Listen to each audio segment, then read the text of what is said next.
Our Western society tends to call primitive the eras before ours, as we consider ourselves so incredibly smart, advanced, technological superior. But is it really like that? We know that humanity begins with apes transforming into more and more complex thinking beings. The first human ancestors appeared between 5-7 million years ago, probably when some ape-like creatures in Africa began to walk permanently on two legs. Around 2 million years ago, some of them began to spread from Africa into Asia and Europe. Between the 10th, 8th millennium BCE in Southwest Asia begins what scholars refer as civilized humans, intended as organized societies structured around urban centers. Around the 5th, 4th millennium BCE, the so-called proto-urban centers appear in Mesopotamia, Iraq, Iran, Turkey, Syria, Kuwait, in Egypt, in the Middle East, in the Indus Valley region, now Pakistan and India, in the Huanghe Yellow River Valley of China, on the island of Crete, in the Aegean Sea, and in Central America. Thanks to the appearing of writing, about 3100 BCE, it was possible the keeping of the historical record. The earliest proto-writing, in the meaning of visible mark communicating limited information, appear in the Mediterranean area of Mesopotamia and in the Indus Valley of South Asia around 3000 BCE. Varanasi, also known as Benares in India, is the oldest urban center continuously inhabited from that early age. Yet scholars can't tell which one between the two was the first. For sure, they had mutual exchange. As said in my previous video, the Vedas, after centuries of being orally transmitted, appear in 1500 BCE as written books. For the records, the Epic of Gilgamesh, a fictional story from Mesopotamia, is considered the very first work of literature, and it dates back to around 2000 BCE. It is an epic story, not spiritual teachings like the Vedas. In fact, the Vedic culture was the root of Hinduism, which from then on has referred to the Vedas as their mystical, esoteric, philosophical teachings. Therefore, they have been kept alive and very significant up to now.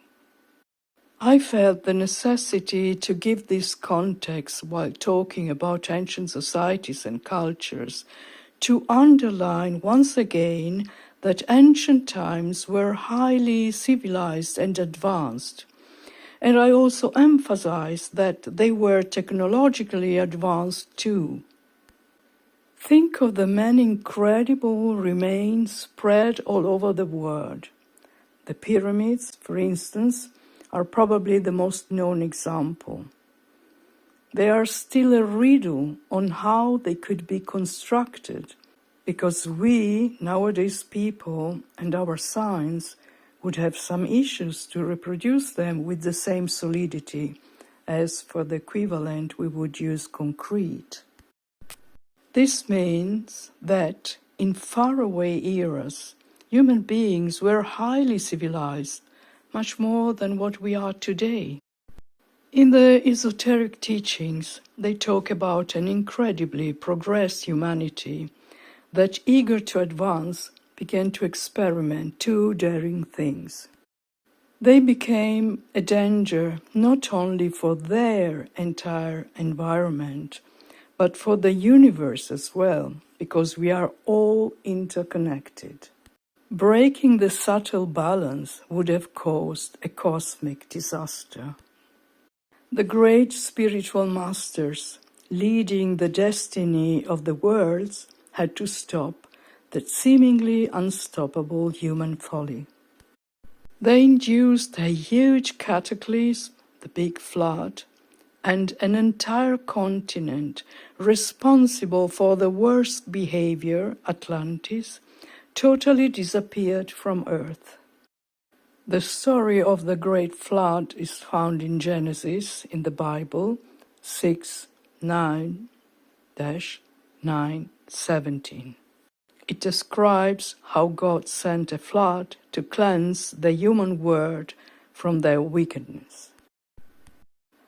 Noah was to build an ark to save his family and pairs of every animal. Also Plato, a highly regarded philosopher who is among the fathers of our Western culture, speaks about Atlantis in two of his dialogues. The first one, Timaeus, section 20d, 26d, where he first introduces Atlantis, describing it as a powerful civilization that existed 9,000 years before his time. He writes about a great flood that wiped out Atlantis and other ancient civilizations. 2. Critias, sections 108e, 121c.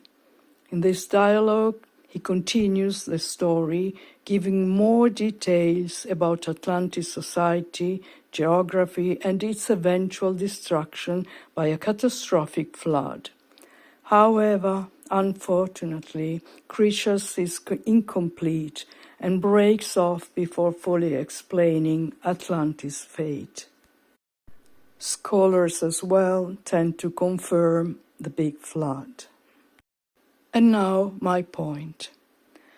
Denying that an extremely advanced society, where perhaps gods themselves or superhumans dwelt together with the humans, in front of the very many examples of mysterious remains, which clearly show how civilized ancient populations were, sounds to me ridiculous indeed.